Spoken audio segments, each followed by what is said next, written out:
Isaías capítulo 6, versículo 1. ¿Lo tienen ahí? Solo vamos a leer el primer versículo y después vamos a ir a otro pasaje. Dice así: en el año que murió el rey Uzías, vi yo al Señor sentado sobre un trono alto y sublime, y sus faldas llenaban el templo. Eso lo escribió el profeta Isaías. Sobre esta palabra quiero hablarles en esta noche lo que el Señor me ha hablado. El Señor me dijo que hay dos medidas de madurez. Y les quiero hablar en esta noche acerca del poder de la madurez en el llamado de Dios. Saben que he descubierto que en la mayoría de las iglesias en las que me toca ministrar y predicar, genera mucho más daño la inmadurez de los líderes que los ataques del diablo. Así que sobre lo que he visto, considero que a veces es más peligroso un líder inmaduro que los mismos ataques del infierno. Y le voy a decir por qué. Cuando un líder inmaduro se deja llevar y se deja gobernar por su carne, por sus emociones, por sus pensamientos, por sus altibajos, siempre busca a otro para contaminarlo. Nosotros podemos tomar autoridad en el mundo espiritual y en los aires, interceder, y con todo lo que Dios nos ha dado, el poder y la autoridad, frenamos lo que sea en el mundo espiritual. Pero ¿quién frena a un líder inmaduro?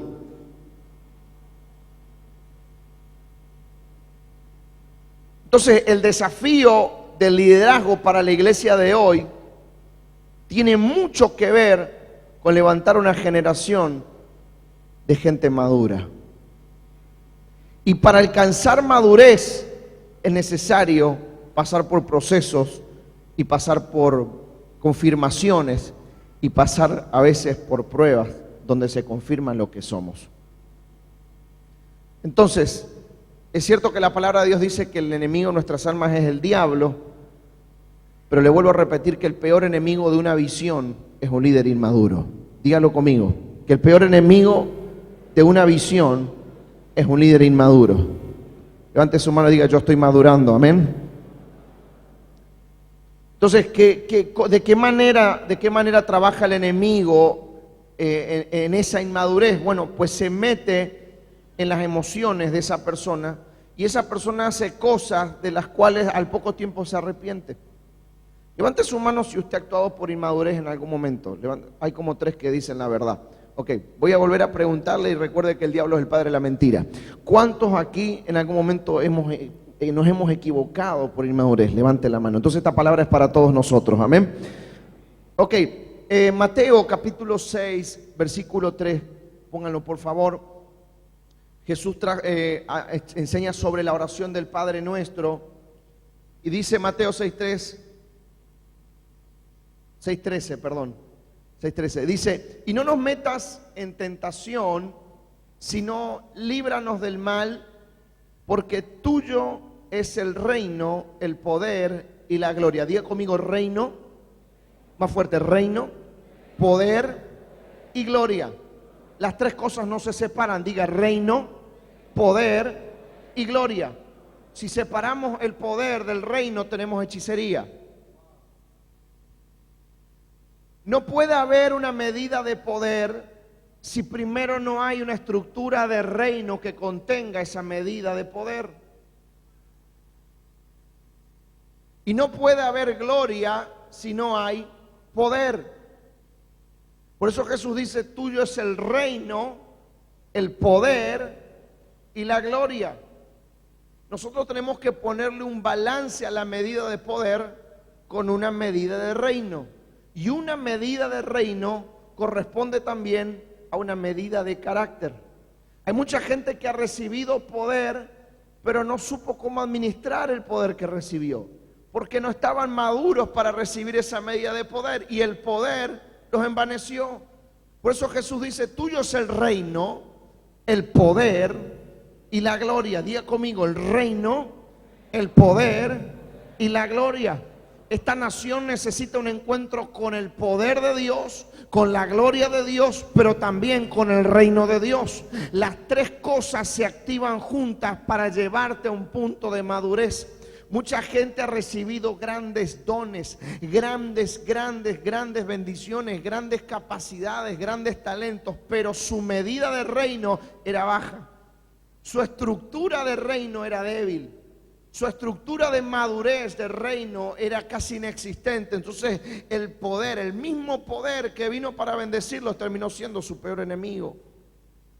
Por eso le quiero hablar a este liderazgo, le quiero hablar a esta casa, te quiero hablar a ti que estás liderando, que estás estudiando la escuela, que te estás preparando, que estás diciendo, Señor, yo quiero servirte. Yo quiero hablarle a esa gente en esta noche que dice, Señor, yo necesito una medida de reino, yo necesito una estructura de reino, yo necesito una estructura de madurez para poder soportar lo que se viene.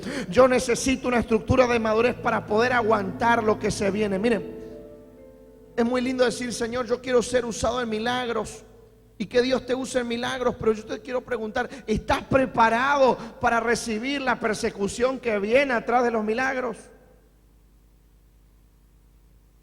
Porque nadie va a ver que si se sanaron 60, se sanaron 60. Siempre que te critica te va a criticar por los 40 que no se sanaron. Entonces mucha gente dice, yo tengo un llamado a ser un profeta, a ser una profeta, tengo un don profético, Dios me está usando en eso. Y te quiero hacer una pregunta entonces, ¿estás preparado para recibir la persecución que vas a tener a causa de eso? Porque es muy lindo profetizar, pero ¿qué pasa cuando lo que profetizaste Dios lo pone a prueba o lo pone en stand-by?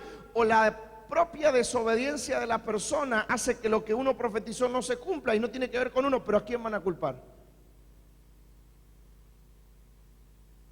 Entonces, tienes la unción para el llamado, pero yo te pregunto, ¿tienes la estructura de reino para soportar ese llamado? Dígame, diga algo. Se puso mejor. Entonces, ¿por qué comencé hablando sobre Isaías? Isaías capítulo 6, versículo 1. Volvamos ahí, por favor. Porque le dije, vamos a hablar de dos medidas de madurez. Isaías 6.1 dice, en el año en que murió el rey Usías, hasta ahí, Usías fue un rey de Judá que gobernó 52 años.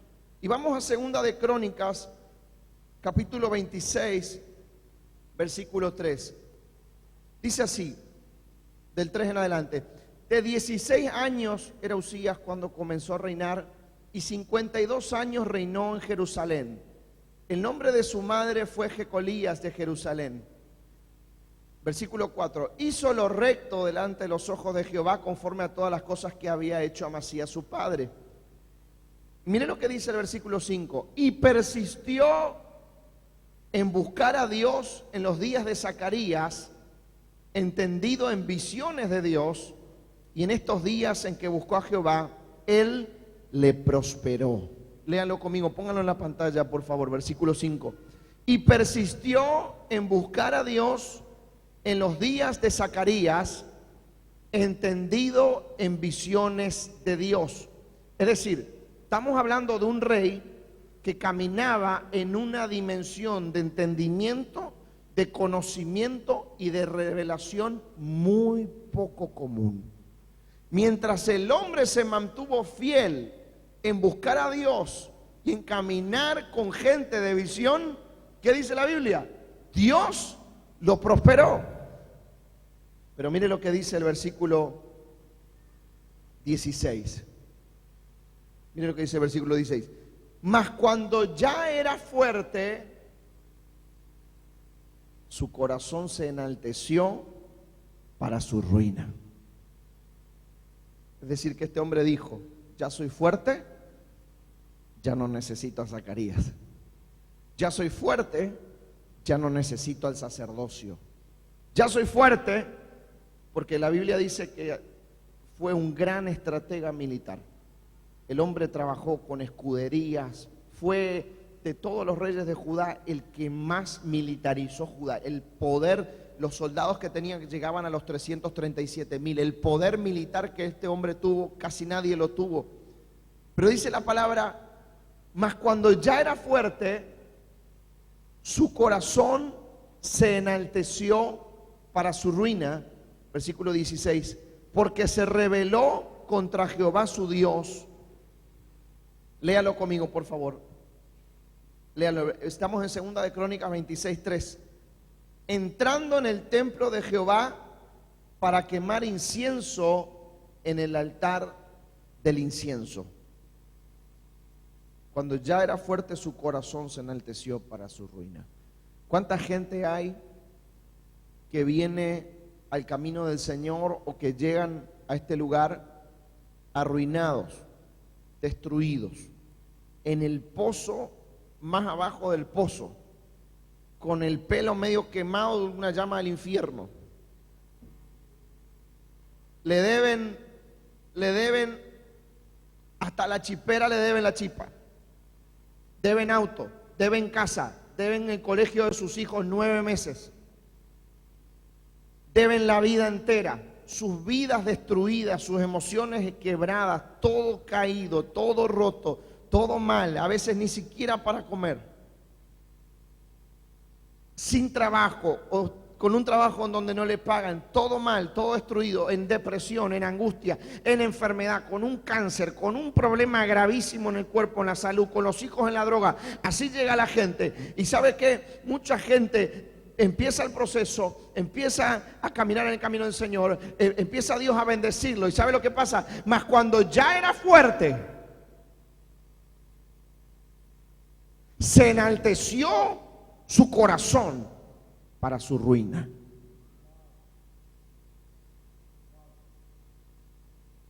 ¿Por qué? Mire lo que dice. Porque se rebeló contra Jehová su Dios, entrando en el templo para quemar incienso en el altar del incienso. Y entró tras él el sacerdote Azarías, y con él 80 sacerdotes de Jehová, varones valientes.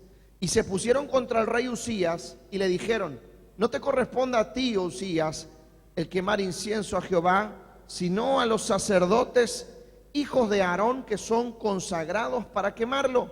Sal del santuario, porque has prevaricado, y no te será para gloria delante de Jehová Dios. Pero mire lo que dice. Este fue el consejo. Mire, a nadie jamás le va a caer una maldición si primero no le cayó una advertencia. Porque la advertencia de los 81 sacerdotes fue: sal de donde no te corresponde estar. Pero mire qué pasa con la persona inmadura. La persona inmadura siempre está donde no se le llama, y haciendo lo que Dios no le llamó a hacer.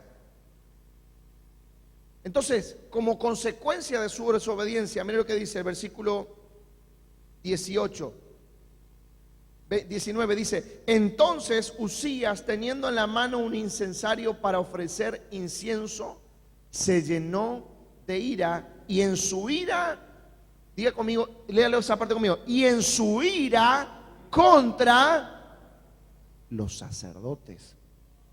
No fue en su ira contra Dios, fue en su ira contra los sacerdotes. Mire lo que dice: la lepra le brotó en la frente. Versículo 20. Y le miró el sumo sacerdote Azarías y todos los sacerdotes, y aquí la lepra estaba en su frente, y le hicieron salir apresuradamente de aquel lugar, y él también se dio prisa a salir, porque Jehová... ¿Por qué? ¿Por qué lo hirió? Porque se encendió en ira. ¿Contra quién? ¿Contra quién? Contra los sacerdotes.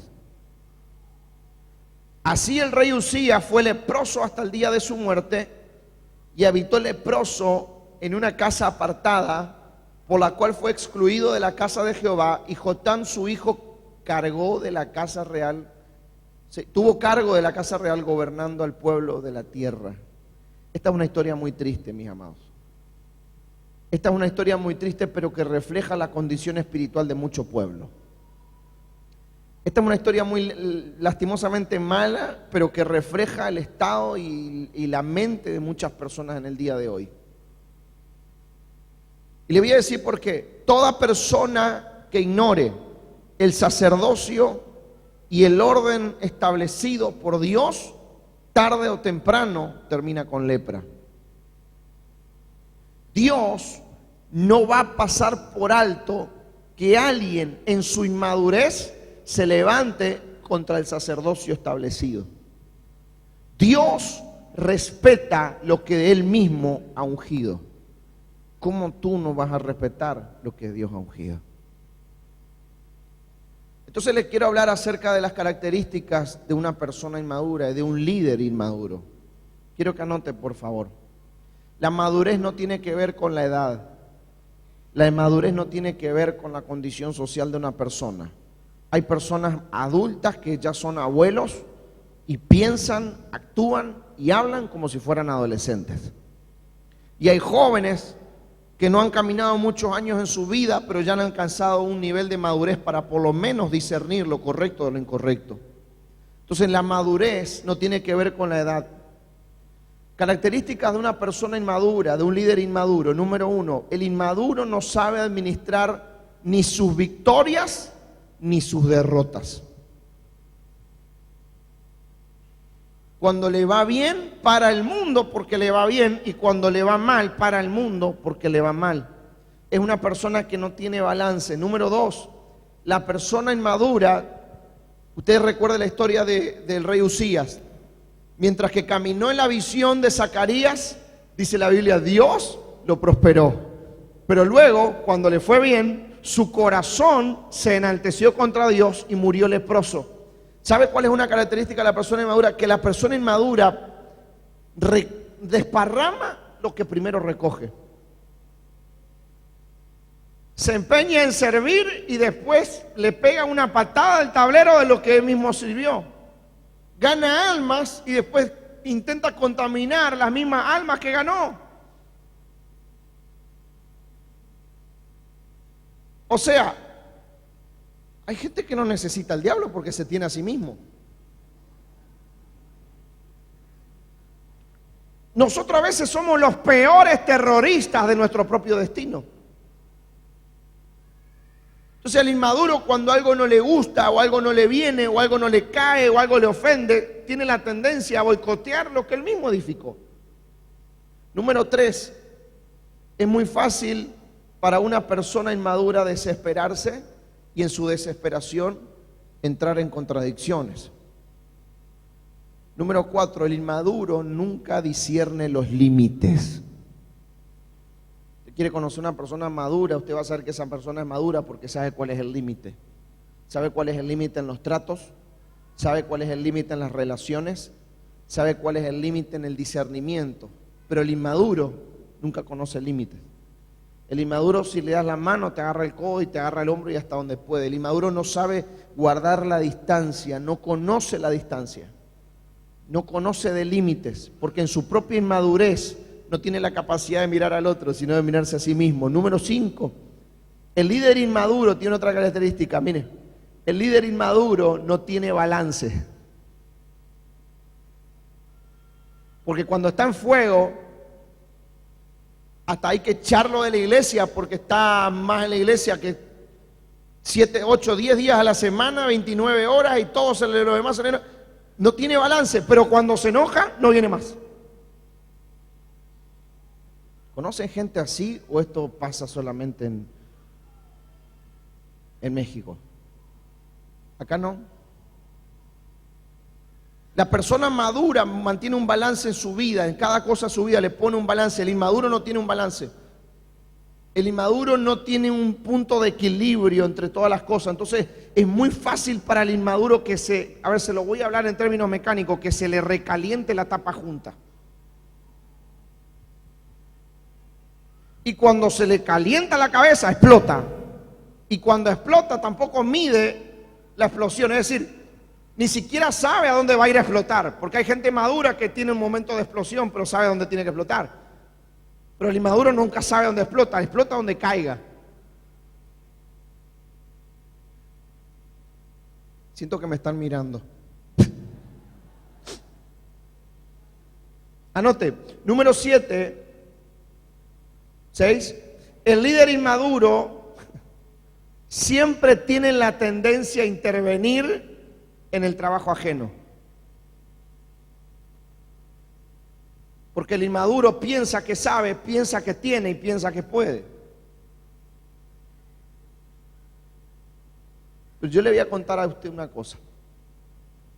La gente que piensa que tiene es la que no tiene.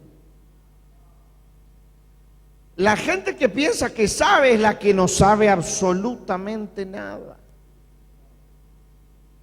Y la gente que piensa que es menos que una mosca. ¿Y cómo uno sabe la madurez de una persona para una determinada asignación o una determinada tarea? Porque esa persona cuando está madura es consciente que no sabe, es consciente que no puede y es consciente que no es. Que solo con la ayuda de Dios lo va a poder hacer. Es decir, que cuando te sentís muy preparado es cuando menos preparado estás. Entonces Dios no puede trabajar con gente que sabe más que Él.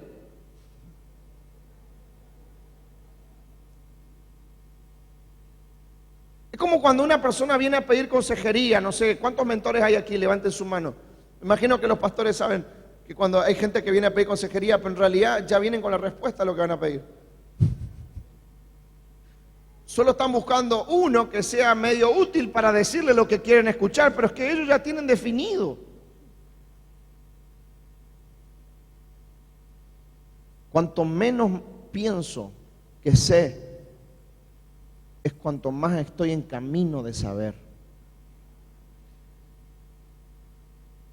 Cuanto menos consciente soy de mí mismo, es porque estoy más maduro para hacer la obra de Dios. ¿Cuánta gente hay aquí que está en camino de madurez? Levante su mano, dígame. Anote por favor, número 8. 7. El inmaduro, si se lo dije ya, el inmaduro en tiempos de crisis tiene una leve, media o fuerte tendencia a desconocer la autoridad espiritual.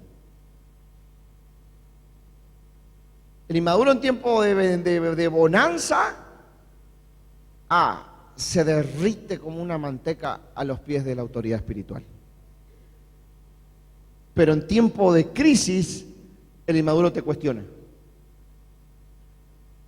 Cuando le va bien es incondicional, cuando le va mal es condicional. Número 8.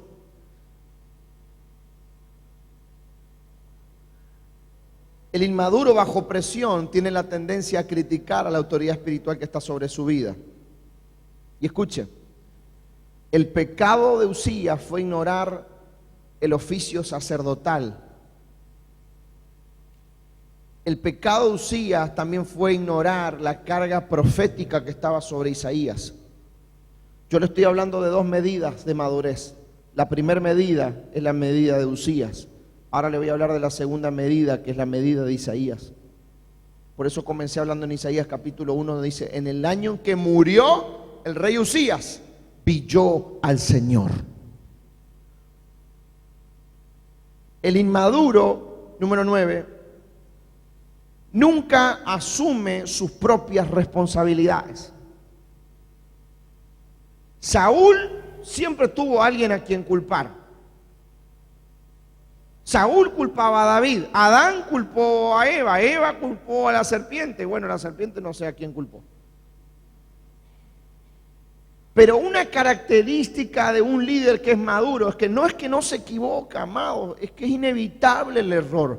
Pero la característica de una persona madura es que cuando se equivoca asume su error, asume su falta, asume su debilidad, asume que le falta, que está caminando, pero no le echa la culpa ni al perro, ni al gato, ni al pastor, ni al apóstol, ni al mentor, ni al anciano, ni al ministro, ni al portero.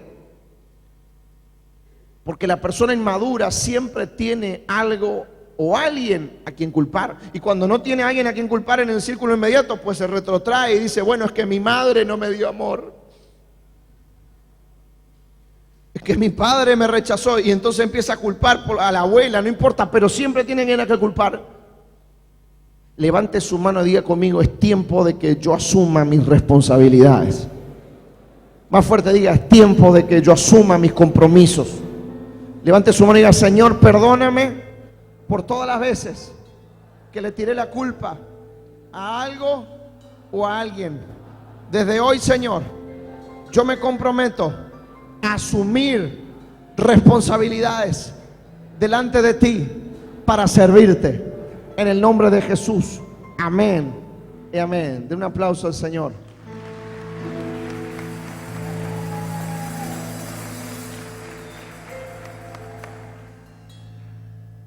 Número 11. El inmaduro siempre tiene una tendencia a victimizarse, es la víctima.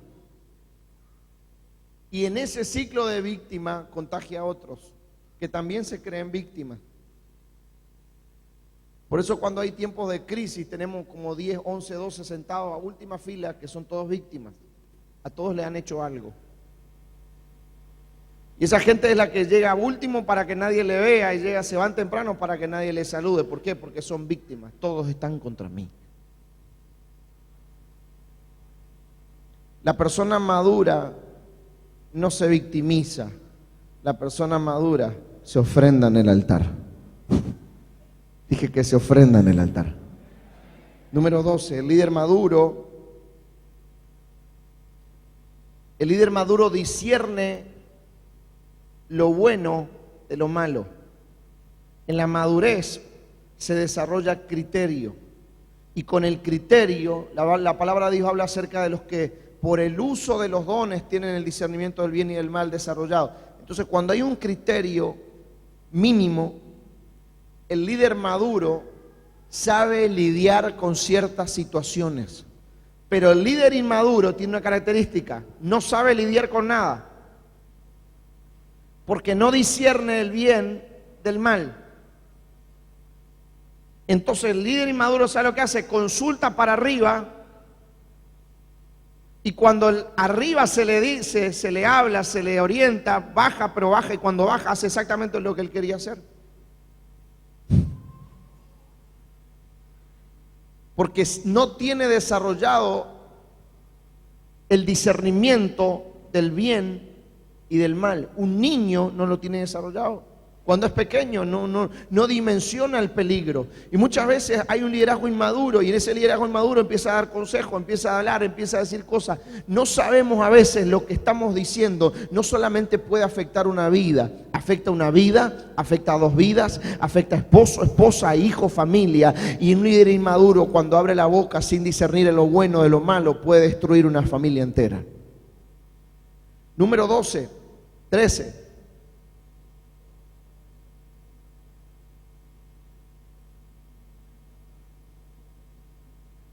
Ya ni sé dónde estoy.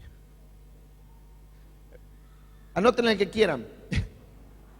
El líder inmaduro siempre está pendiente de sus propias necesidades y de sus propios apuros. Y por último, el inmaduro no reconoce su propio pecado, su propia culpa y su propia limitación. ¿Cuáles son algunas consecuencias de la inmadurez? Número 1, el inmaduro se autodestruye y destruye el legado de sus hijos. Número 2, el inmaduro acarrea vergüenza a su casa. Número 3, el inmaduro termina perdiendo influencia y nadie quiere seguirle. Porque un día está arriba y otro día está abajo. Un día te dice una cosa y al otro día, como la chimotrufia, que decía, así como te digo una cosa, te digo otra. Y por último, consecuencia de la inmadurez, el líder inmaduro, luego de un gran fracaso o de una gran caída, no busca ser restaurado, sino que se aísla en su dolor, se aísla en su ofensa ¿Y sabe cómo termina la gente inmadura? ¿Sabe cómo termina? Exactamente como Usías. Usías terminó solo, aislado y con lepra. Y esa es una medida. Usías fue un hombre que mientras que estuvo en la visión, estuvo rodeado de gente espiritual y estuvo rodeado del consejo de los sacerdotes, Dios lo prosperó y le fue bien. Pero cuando su corazón se envaneció porque le fue bien, comenzó su descenso. Ahora le quiero hablar de otra medida de madurez. La segunda medida de madurez, le dije son dos.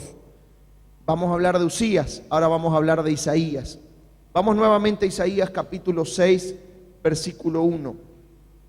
Y vamos a leer hasta el versículo 8. Léalo conmigo, por favor. En el año en que murió el rey Usías, ok, hasta ahí. Le dije son dos medidas. Tuvo que morir Usías para que se volviera a desatar la visión.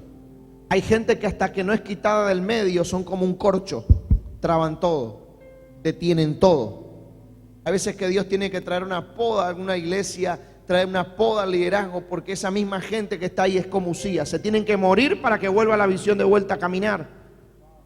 Espero que ese no seas tú, espero que ese no sea yo, que no seamos obstáculos. Pero dice, en el año en que murió Usías, vi yo al Señor sentado sobre un trono alto y sublime, y sus faldas llenaban el templo. Usías era el rey y estaba trabando la revelación y estaba trabando el mover del Espíritu de Dios por causa de su propio pecado y de su propia lepra. Que no seamos nosotros personas que obstaculizan el fluir de la visión, que no seamos personas que obstaculizamos el movimiento del Espíritu Santo. Y dice versículo 2: por encima de él había serafines, cada uno tenía 6 alas, con 2 cubrían sus rostros, con 2 cubrían sus pies y con 2 volaban. Y el uno al otro daba voces diciendo: Santo, Santo, Santo, Jehová de los ejércitos, toda la tierra está llena de su gloria. Y los quiciales de las puertas se estremecieron con la voz del que clamaba, y la casa se llenó de humo. Entonces dije: ay de mí, porque soy muerto, porque siendo hombre inmundo de labios y habitando en medio del pueblo que tiene labios inmundos, han visto mis ojos al Rey Jehová de los ejércitos. Y voló hacia mí uno de los serafines, teniendo en su mano un carbón encendido, tomando del altar con unas tenazas y tocando con él sobre mi boca, dijo: he aquí que esto tocó tus labios, y es quitada tu culpa y limpio tu pecado. Y después oí la voz del Señor que decía: ¿a quién enviaré? ¿Y quién irá por nosotros? Y entonces respondí yo: heme aquí, envíame a mí. Características de un líder maduro. Número 1, el líder maduro nunca mira la visión desde arriba, la mira desde abajo. Nunca mira la visión desde su igual. Aun cuando hay alguien que puede ser igual a él, mira desde abajo y no desde arriba. Y la palabra de Dios dice que nadie tenga mayor concepto de sí mismo que el que debe tener. Cuanto más nos humillamos en el camino del Señor, más Dios nos levanta. Alguien diga amén. Cuanto más abajo fue llevado Jesús, más arriba Dios lo exaltó. Pero el diablo se exaltó a sí mismo y después fue cayendo. La visión requiere humildad. Diga conmigo: la visión requiere humildad. Levante su mano, diga: el propósito de Dios para mi vida requiere humildad. Más fuerte, diga: el propósito de Dios para mis hijos requiere humildad. Alguien diga amén. Nunca me voy a poner en el nivel de un sábelo todo, porque el sábelo todo termina siendo un sábelo nada. Número 2, característica de un líder maduro. El líder maduro sirve a Dios en humildad, consciente de sus limitaciones. Número 3, el líder maduro reconoce a los que están encima y más arriba, y a los iguales como superiores a él mismo. Vieron que dice la palabra que encima de él había serafines, y cada uno tenía 6 alas, y los describe a los serafines. El número 4 dice que el líder maduro responde a la visión sin demora. Y número 5, líder maduro toma decisiones y persevera en ellas, aún sabiendo las consecuencias. Mira lo que dice el versículo 5. Ay de mí que soy muerto, porque siendo hombre inmundo de labios y habitando en medio de pueblo que tiene labios inmundos, han visto mis ojos al Rey Jehová de los ejércitos. El líder maduro nunca se olvida de dónde Dios lo sacó. Escuché como 3 amén. El líder maduro nunca se olvida de lo que Dios hizo en su vida un día. El día que te olvides de dónde Dios te sacó, ese día la unción va a comenzar a ser removida de tu cabeza. Nunca te olvides el milagro que Dios hizo en tu familia. Nunca te olvides el milagro que Dios hizo en tus finanzas. Nunca te olvides que estabas a un paso del cementerio. No te olvides nunca que estabas a un paso de la muerte y Dios te sacó y te redimió. No te olvides nunca de dónde Dios te sacó, de qué tiniebla, de qué muerte, de qué lugar de mortandad, de enfermedad. Alguno de ustedes Dios lo sacó de una cama de hospital, lo sacó de la deuda, lo sacó de la depresión, lo sacó de un cáncer. No te olvides de dónde Dios te sacó. No te olvides de dónde tú vienes. No te olvides de lo que Dios ha hecho en tu vida. Recuerda una y otra vez, como dijo Isaías: ay de mí, porque soy hombre de labios inmundos y habito en medio de un pueblo de labios inmundos. Y este hombre, como tuvo la humildad de reconocer de dónde venía, fue el hombre que Dios levantó en la visión. Fue el hombre que Dios levantó para ver su gloria. Fue el hombre que Dios levantó para verlo en su esplendor. Él vio a los ángeles en el cielo. Él vio a los querubines y a los serafines. Vio la gloria de Dios fluyendo. Cuando tú te acuerdas de dónde Dios te sacó, estás en camino a ser levantado a donde Dios te quiere poner. No te olvides de dónde Dios te sacó. Aleluya.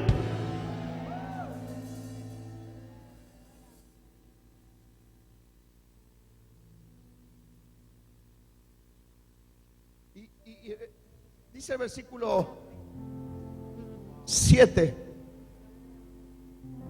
6: y voló hacia mí uno de los serafines, teniendo en su mano un carbón encendido tomado del altar.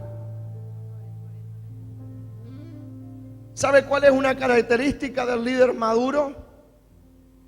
Que el líder maduro desarrolla una intimidad en el altar. El líder maduro desarrolla una proximidad al altar y no escapa del proceso del altar.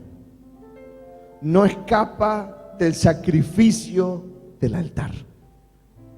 Si tú te niegas a hacer un sacrificio vivo, va a venir otro que no se va a negar, y ese otro va a agarrar tu parte y la parte que era para tus hijos, y no tendrás legado ni herencia que dejar, porque no fuiste una persona, no fuiste un hombre, no fuiste una mujer, no fuiste tocado por los carbones del altar.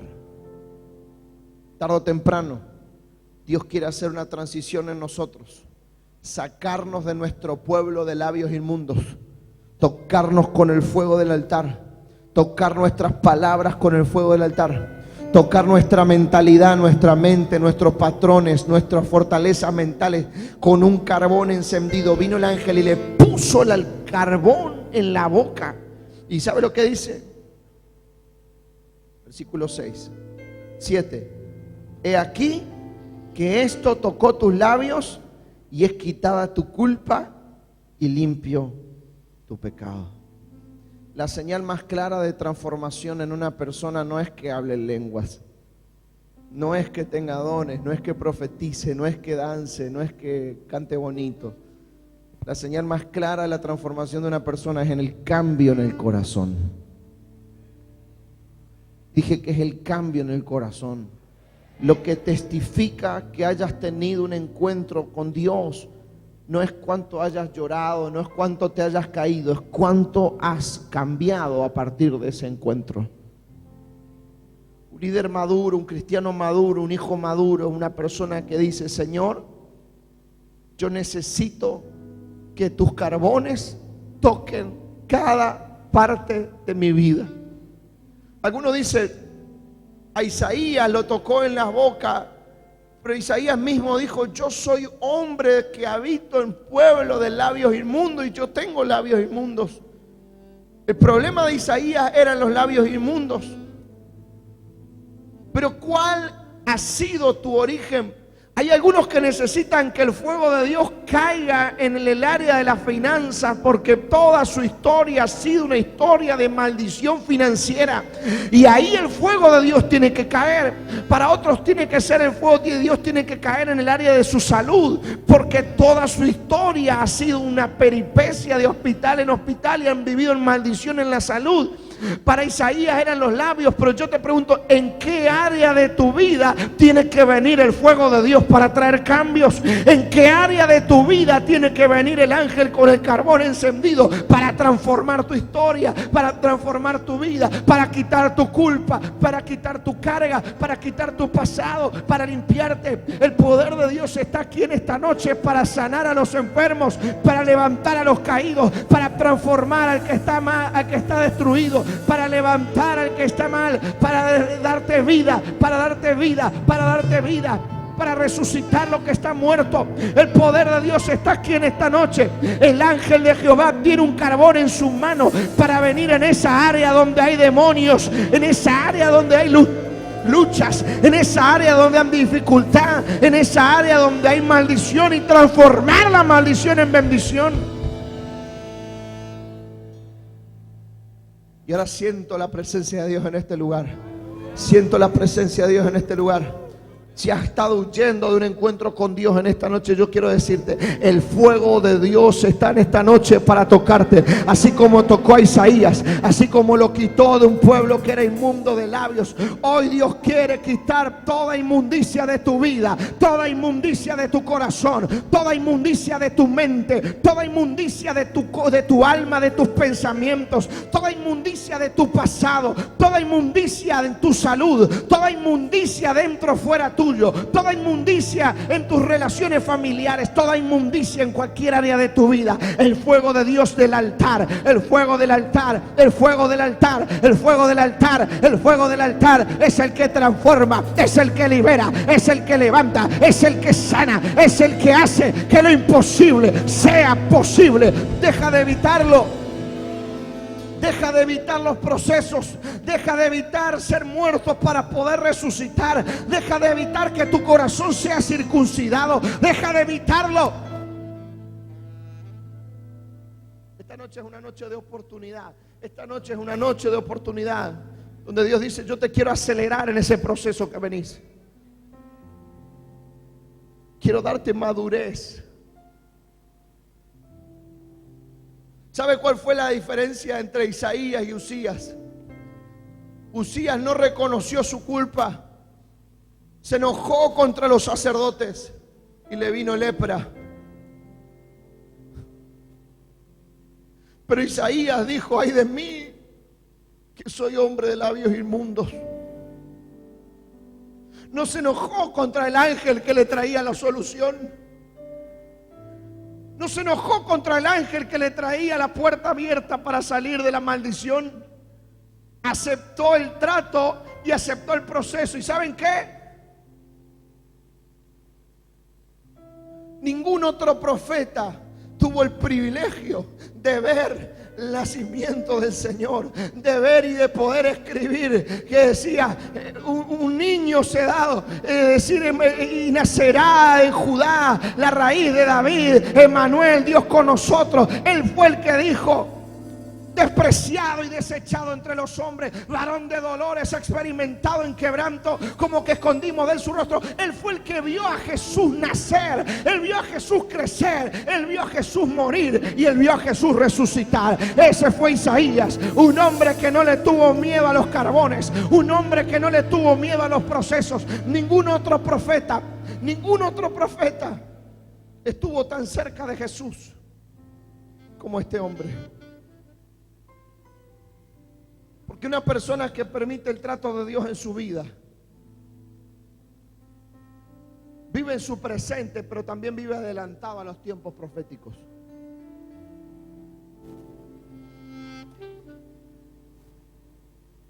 Ningún otro profeta tuvo tanta revelación del amor de Dios, de la salvación de Dios, del plan de Dios para la humanidad, más que Isaías.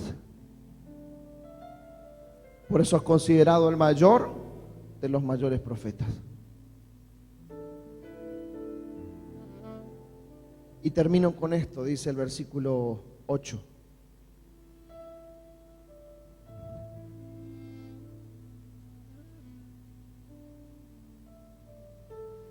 Dice el versículo 8. Después oí la voz del Señor que decía: ¿a quién enviaré? ¿Y quién irá por nosotros? Y respondí yo: heme aquí, envíame a mí. ¿Sabe cómo termina? ¿Sabe cómo termina un verdadero encuentro con Dios? ¿Sabe cómo termina? Un verdadero encuentro con Dios siempre termina con un heme aquí.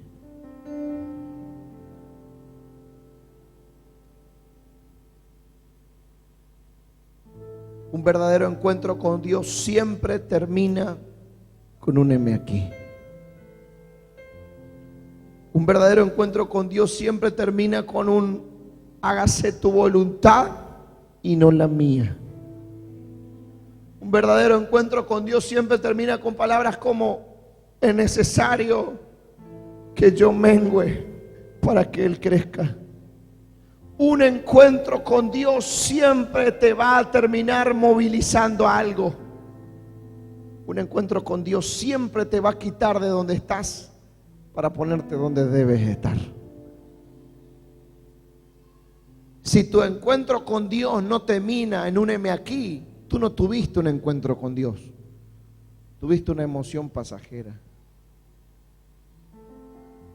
Porque un encuentro con Dios siempre te lleva a moverte más allá de la comodidad y a decirle: Señor, te entrego, te entrego, te entrego, te entrego, te entrego, te doy, te doy, te doy, te entrego, me entrego, me entrego, te entrego, te lo doy, te lo pongo para ti. Esto es tuyo, no es mío. Esto te pertenece a ti, no me pertenece a mí. Mis manos son tus manos, mis ojos son tus ojos, mis pies son tus pies, mi boca es tu boca, mi vida es tu vida, mi corazón es tu corazón, mis palabras son tus palabras, mi mente es tu mente, mis pensamientos son tus pensamientos, mi dinero es tu dinero, mi riqueza es tu riqueza, mis hijos son tus hijos.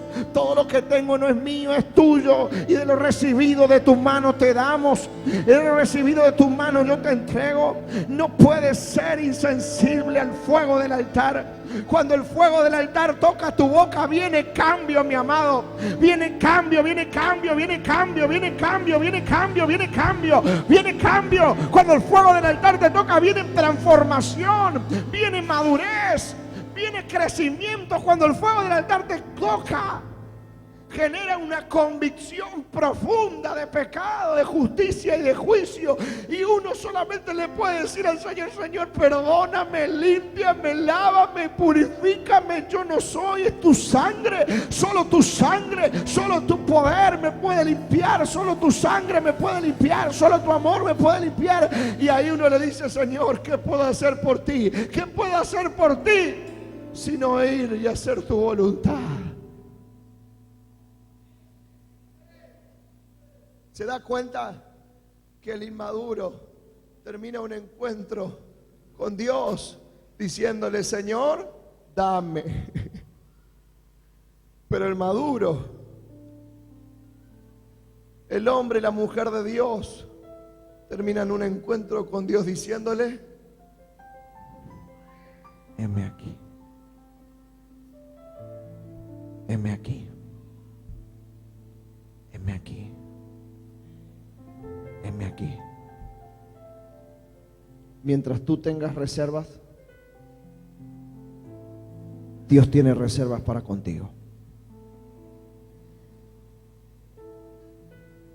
Mientras tú tengas dudas, todo va a estar en espera. Pero cuando le digas, Señor, heme aquí, tengo un buen salario, tengo un buen trabajo, tengo un buen ingreso, y el Señor viene y te dice, quiero que lo dejes todo y me sigas, heme aquí, Señor.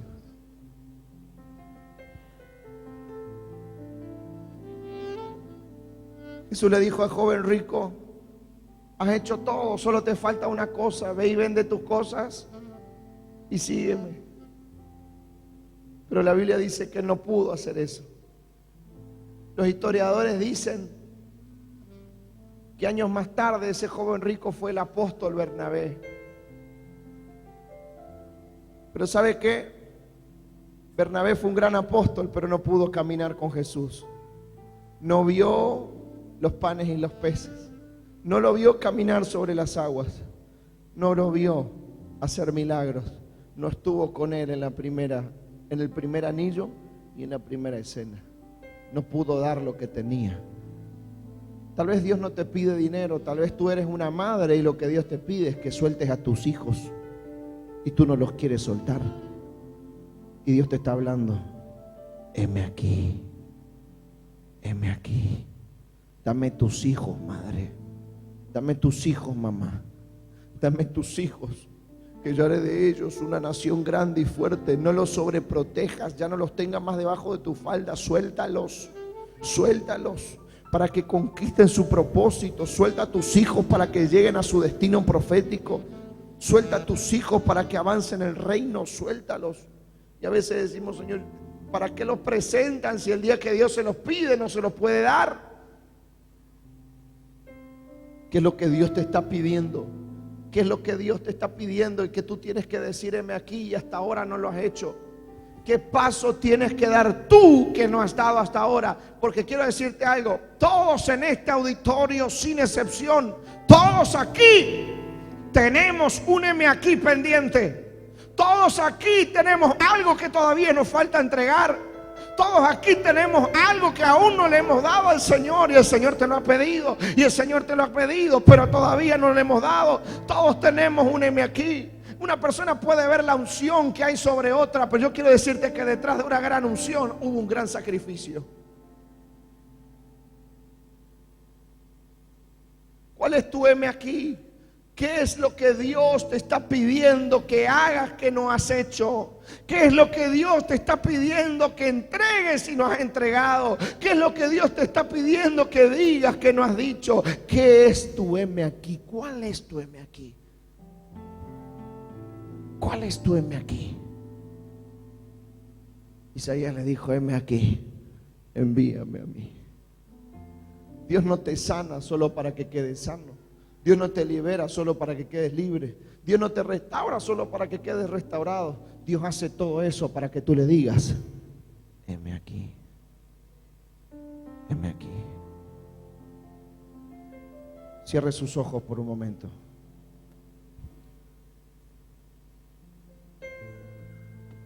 La presencia de Dios está aquí. ¿Cuál es tu heme aquí?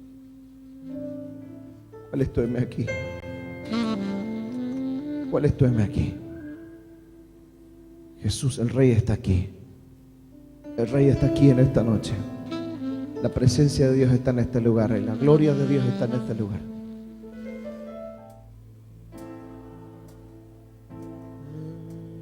Busca mi rostro, tu rostro, Jehová. Yo buscaré. Es mejor un día contigo, eres mi fuerza y mi luz, mi salvación.